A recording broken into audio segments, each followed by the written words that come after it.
સાવલી નજીક આસોજ ગામે નકલી નોટ છાપવાના રેકેટનો પર્દાફાશ। વડોદરા જિલ્લાના સાવલી તાલુકા પાસે આવેલા આસોજ ગામ નજીક મંજુસર પોલીસ સ્ટેશન હદ વિસ્તારમાં નકલી નોટ છાપવાના ગેરકાયદેસર ધંધાનો મોટો ભાંડાફોડ થયો છે।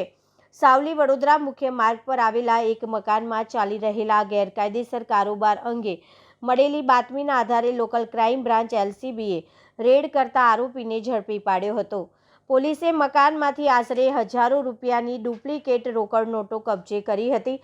પ્રાથમિક તપાસમાં અહીં નકલી નોટ છાપવાનો ગેરકાયદેસર ધંધો ચલાવવામાં આવતો હોવાની માહિતી સામે આવી છે, જેને લઈને વિસ્તારમાં ચકચાર મચી ગઈ છે। પોલીસ સૂત્રોના જણાવ્યા અનુસાર આરોપી પાસે નકલી નોટ તૈયાર કરવા માટે ઉપયોગમાં લેવાતા સાધનો અંગે પણ તપાસ કરવામાં આવી રહી છે। સમગ્ર મામલે મંજુસર પોલીસ અને LCB દ્વારા સંયુક્ત રીતે વધુ તપાસ હાથ ધરવામાં આવી છે। સાથે જ આ નકલી નોટનું નેટવર્ક સાથે જોડાયેલા અન્ય શખ્સોની શોધખોળ પણ શરૂ કરવામાં આવી છે, જેથી સમગ્ર રેકેટનો ભેદ ઉકેલી શકાય।